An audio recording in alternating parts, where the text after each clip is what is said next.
இந்த காணொளிய பார்க்கறதுக்கு முன்னாடி தமிழ் ஜனம் யூடியூப் சேனலை சப்ஸ்கிரைப் பண்ணாம நீங்க பார்த்துட்டு இருந்தீங்கன்னா கண்டிப்பா சப்ஸ்கிரைப் பண்ணிட்டு நீங்க பாருங்க. மேக் இன் இந்தியா திட்டத்தின் கீழ் இந்தியா உள்நாட்டிலேயே தரமான ஆயுதங்களை உற்பத்தி செய்வதோடு அவற்றை வெளிநாடுகளுக்கும் ஏற்றுமதி செய்து வருகிறது. இந்நிலையில் இந்தியாவின் ஆயுதங்களை அதிகளவு வாங்கிய நாடாக உருவெடுத்துள்ளது ஆர்மேனியா.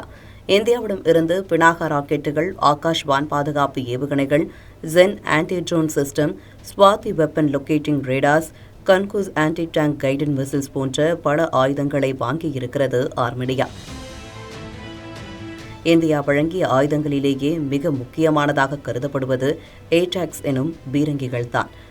காரணம், அண்டை நாடுகளால் பெரும் பிரச்சினைகளை சந்தித்து வரும் ஆர்மேனியாவிடம் அதை சமாளிக்கும் அளவிற்கு வலிமையான பீரங்கிப்படை இல்லை.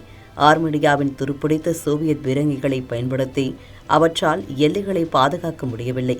இந்த நிலையில்தான் இந்தியாவிடம் இருந்து ஏடாக்ஸ் பீரங்கிகளை வாங்கியது ஆர்மேனியா. இது சர்வதேச அளவில் பெரும் விமர்சனத்தை கிளப்பியது. காரணம், ஏடாக்ஸ் பீரங்கிகள் உலகின் மிக தூரம் சுடும் பீரங்கியாக உலக சாதனை படைத்தாலும் மேற்கத்திய நாடுகள் இதன் திறனை ஏற்க மறுத்தன. தொடர்ச்சியாக ஏடாக்ஸ் பீரங்கிகளின் தரம் குறித்த கேள்விகளையும் எழுப்பி வந்தன. எனவேதான் ஏடாக்ஸ் பீரங்கிகளை வாங்கும் ஆர்மேனியாவின் முடிவும் விமர்சனத்துக்குள்ளானது. இந்நிலையில் மேற்கத்திய நாடுகள் சில தங்களின் பீரங்கிகளை விற்க ஆர்மேனியாவிடம் பேச்சுவார்த்தை நடத்தியதாக சொல்லப்படுகிறது. இந்நிலையில்தான் ஏடாக்ஸ் பீரங்கிகள் அற்புதமாக செயல்படுகிறது, எங்களுக்கு மேலும் 80 ஏடாக்ஸ் பீரங்கிகள் வேண்டும் என்று ஆர்மேனியா இந்தியாவிடம் விண்ணப்பித்துள்ளதாக தகவல் வெளியாகியுள்ளது. ஏடாக்ஸ் பீரங்கிகள் எந்தவொரு புவியியல் சூழலிலும் இயங்கும் தன்மை பெற்றது.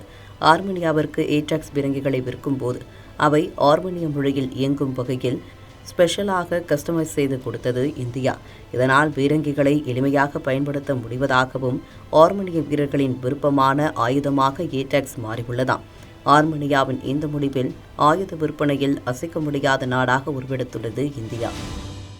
இது மாதிரி பல சுவாரஸ்யமான தகவல்களை பார்க்கணும்னா தமிழ் ஜனம் யூடியூப் சேனலை சப்ஸ்கிரைப் பண்ணுங்க.